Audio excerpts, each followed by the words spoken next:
പ്രശാന്തിൻ്റെ suspension നീട്ടിയതിലേക്ക് വരാം. പ്രശാന്തിന് അത് ഈ മെമ്മോക്ക് മറുപടി കൊടുക്കുന്നതിന് പകരം ചീഫ് സെക്രട്ടറിയോട് തിരിച്ച് ചില ചോദ്യങ്ങൾ ചോദിക്കുകയാണ് പ്രശാന്ത് ചെയ്തിട്ടുള്ളത്.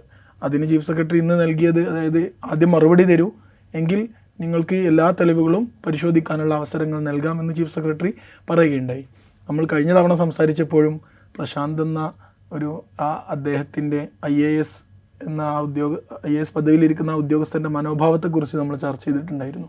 ഇങ്ങനെ ചീഫ് സെക്രട്ടറിയോട് തിരിച്ച് ചോദ്യങ്ങൾ ചോദിക്കുമ്പോൾ ആ മനോഭാവത്തിന് സസ്പെൻഷൻ കാരണമായി അദ്ദേഹത്തിലൊരു മാറ്റം വരുത്താൻ സാധിച്ചിട്ടില്ല എന്നല്ല മനസ്സിലാകുന്നത്. അതിപ്പോഴല്ല മനസ്സിലാക്കേണ്ടത്, നേരത്തെ തന്നെ മനസ്സിലായതാണ്. കാരണം വെച്ച് കഴിഞ്ഞാൽ ചീഫ് സെക്രട്ടറി എന്ന് പറയുന്നത് ഉദ്യോഗസ്ഥ തലത്തിലാണ് അദ്ദേഹത്തിൻ്റെ മേലധികാരിയായിട്ടിരിക്കുന്നത്. സർവീസ് ഇപ്പോൾ നേരത്തെ സർവീസിൽ വന്നതുകൊണ്ടും കുറേ കാലം കൂടുതൽ സർവീസിൽ ഉണ്ടായിരുന്നുകൊണ്ടും കൂടുതൽ പൊസിഷൻസിലേക്ക് എത്തിയതുകൊണ്ടാണ് ചീഫ് സെക്രട്ടറി ഈ IAS എന്ന് പറയുന്ന ശ്രേണിയുടെ ഒരു ഉപരിതലത്തിൽ നിൽക്കുന്നത്. പ്രശാന്ത് കുറച്ചുകൂടെ താഴെ തലത്തിലാണ് നിൽക്കുന്നത്. അതുകൊണ്ട് മാത്രമാണ് ഈ പ്രശ്നം. പിന്നെ സർവീസ് ചട്ടങ്ങളനുസരിച്ച് മേലധികാരി ഒരു വിശദീകരണം ചോദിച്ചു കഴിഞ്ഞാൽ അതിന് മറുപടി കൊടുക്കുക എന്നുള്ളത് മാത്രമേ താഴെ കീഴിലുള്ള ജീവനക്കാരന് ചെയ്യാൻ പറ്റുള്ളൂ. അല്ലാതെ നിങ്ങൾ എന്തിനാണ് ഈ നോട്ടീസ് നൽകുന്നത് എന്നുള്ളൊരു ഇത് തിരിച്ചു ചോദിച്ചു കഴിഞ്ഞാൽ സ്വാഭാവികമായിട്ടും ഇപ്പോൾ വേറെ ഏതെങ്കിലും ഒരു സർവീസിലാണെങ്കിൽ അയാൾ അപ്പോൾ പറഞ്ഞു വിടും.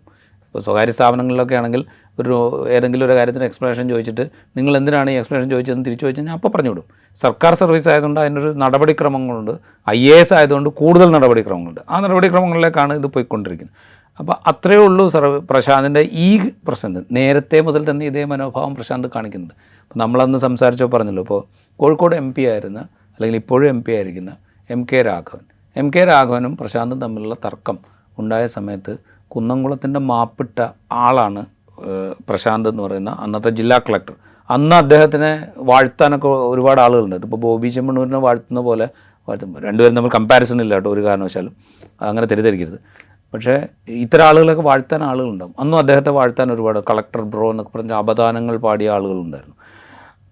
ഒന്ന് ആലോചിച്ച് നോക്കുക, ജനങ്ങൾ തിരഞ്ഞെടുത്ത ഒരു ജനപ്രതിനിധി എവിടെ നിൽക്കുന്നു, ഒരു ഉദ്യോഗസ്ഥൻ എവിടെ നിൽക്കുന്നു എന്ന് മനസ്സിലാക്കുക എന്നുള്ളത് IAS പഠിക്കുന്ന ഘട്ടത്തിൽ പഠിക്കേണ്ട ഒരു കാര്യമാണ്.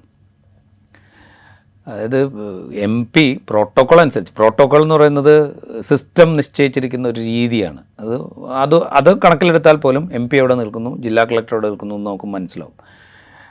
അതിനേക്കാൾ ഉപരി ഇത് ജനങ്ങൾ തിരഞ്ഞെടുത്ത ഒരാളാണ്, വ്യക്തിയാണ്. ജനങ്ങൾ വലിയ ഭൂരിപക്ഷത്തോടെ വിജയിപ്പിച്ച ഒരാളാണ്. അദ്ദേഹത്തിന് എന്തൊക്കെ കുറവുണ്ടെങ്കിലും എന്തൊക്കെ പ്രശ്നം, അത് വേറെ പ്രശ്നം, അത് ജനങ്ങൾ നോക്കിക്കൊള്ളും. അത് ഉദ്യോഗസ്ഥൻ നോക്കേണ്ട കാര്യമില്ല. അതുപോലും പരിഗണിക്കാൻ തയ്യാറാകാത്ത ഒരാളായിരുന്നു അദ്ദേഹം അന്ന് തന്നെ തെളിയിച്ചിട്ടുണ്ട്. അതിൻ്റെ തുടർച്ചയാണ് നമ്മൾ ഈ ഘട്ടങ്ങളിലൊക്കെ കാണുന്നത്. അതുകൊണ്ടാണ് മേഴ്സിക്കുട്ടിയമ്മ ആരാണ് എന്ന് പ്രശാന്ത് പിന്നീട് ചോദിക്കുന്നത്. ഇദ്ദേഹം ഈ കേരള ഇൻലാൻഡ് നാവിഗേറ്റിംഗ് കോർപ്പറേഷൻ്റെ ചുമതലയിലിരിക്കുമ്പോഴാണ് മേഴ്സിക്കുട്ടിയമ്മയ്ക്കെതിരെ അലിഗേഷൻ വരുന്നത്. അത് പടച്ചുവിട്ടത് ഇദ്ദേഹമാണ് എന്ന് മേഴ്സിക്കുട്ടിയമ്മ അലിഗേറ്റ് ചെയ്തപ്പോഴാണ് മേഴ്സിക്കുട്ടിയമ്മ ആരാണ് എന്ന് പ്രശാന്ത് ചോദിക്കുന്നത്. അത് കേരളീയ സമൂഹത്തോടുള്ളൊരു വെല്ലുവിളിയാണ്. MK രാഘവനും കുന്നംകുളം മാപ്പിടുന്നത് പോലെ തന്നെയാണ്, അതേ വെല്ലുവിളിയാണ് ഇത്രയും കാലത്തിന് ശേഷം മേഴ്സിക്കുട്ടിയമ്മ ആരാണ് എന്ന് ചോദിക്കുമ്പോൾ പ്രശാന്ത് ചെയ്യുന്നത്. അപ്പോൾ ആ ആറ്റിറ്റ്യൂഡാണ് ഇപ്പോഴും അദ്ദേഹം പ്രകടിപ്പിച്ചുകൊണ്ടിരിക്കുന്നത്. ഇത് സർവീസിൽ വേണ്ടോ എന്നുള്ളത് തീരുമാനിക്കേണ്ടതും സർക്കാരാണ്. ഒരുപക്ഷെ ഇതൊക്കെ ടെക്നിക്കലി പരിഹരിക്കപ്പെട്ടേക്കാം, പക്ഷേ ഈ ആറ്റിറ്റ്യൂഡ് ഒരു കാരണവശാലും പരിഹരിക്കപ്പെടില്ല. ഞാൻ പറയുന്നത് ആ ആറ്റിറ്റ്യൂഡ് ഒരു പ്രശ്നമാണ്, ആ അരഗൻസ് ഒരു പ്രശ്നമാണ്. അതിനേക്കാൾ വലിയ പ്രശ്നമാണ് ഇപ്പുറത്തുള്ള ഈ പ്രശ്നം.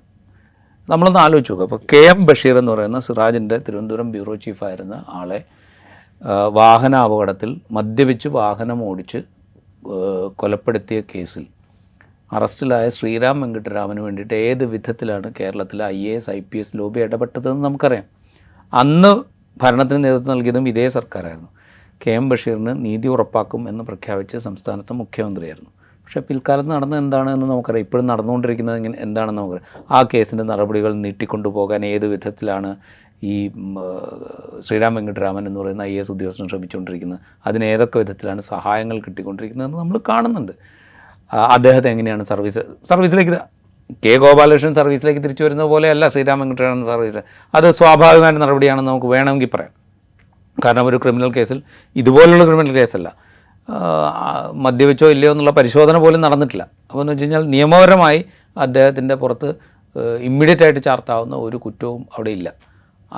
അതുകൊണ്ടാണ് സർവീസിലേക്ക് തിരിച്ചെടുക്കുന്നത്, വേണമെങ്കിൽ വാദിക്കാം. പക്ഷെ ഇവിടെ അങ്ങനെയല്ല. ഇവിടെ എന്ന് വെച്ച് കഴിഞ്ഞാൽ ഗുരുതരമായിട്ടുള്ളൊരു പ്രശ്നമാണ്. സീനിയർ ആയിട്ടുള്ള ഒരു IAS ഉദ്യോഗസ്ഥൻ ഇതുപോലൊരു വാട്സപ്പ് ഗ്രൂപ്പ് ഉണ്ടാക്കുന്നു. ഈ വാട്സപ്പ് ഗ്രൂപ്പ് എന്തിനുണ്ടാക്കി, ആരുടെ താല്പര്യങ്ങൾക്കനുസരിച്ച് ഉണ്ടാക്കി, എന്തായിരുന്നു ഇതിൻ്റെ ഉദ്ദേശം, ഇതൊക്കെ നാട്ടുകാർക്കറിയണ്ടേ. അപ്പോൾ ഇതൊന്നും തീർപ്പാക്കുന്നതിന് മുമ്പ് സർവീസിലേക്ക് തിരിച്ചെടുക്കുക എന്ന് പറയുന്നത് പ്രശാന്തിൻ്റെ അരഗൻസും പ്രശാന്തിൻ്റെ പ്രശ്നങ്ങളും അതൊക്കെ അവിടെ നിൽക്കുമ്പോൾ തന്നെ അതിനേക്കാൾ സീരിയസ് ആയിട്ടുള്ള ഇഷ്യൂ ഇത് തന്നെയാണ്. ഇത്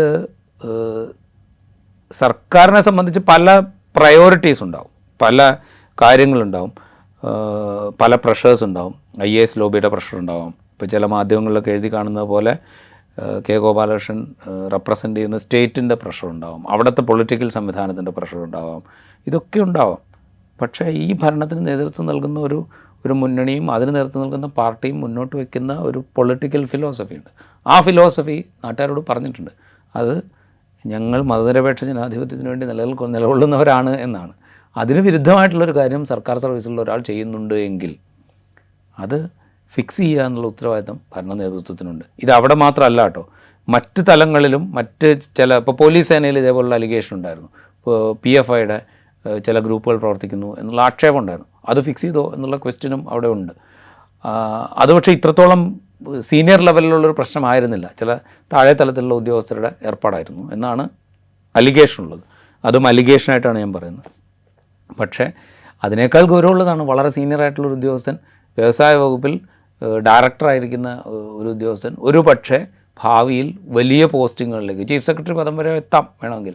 അങ്ങനെ ആ സാധ്യതയുള്ളൊരു ഉദ്യോഗസ്ഥൻ ഈ പണി ചെയ്യുന്നു എന്നുണ്ടെങ്കിൽ ഇതേ മനനിലയുള്ള ഉദ്യോഗസ്ഥരാണോ ഈ സ്ഥാപനത്തിൽ ഈ ലെവലിലൊക്കെ ഉള്ളത് എന്ന് പരിശോധിക്കേണ്ട ഉത്തരവാദിത്തം സംസ്ഥാന സർക്കാരിനുണ്ട്.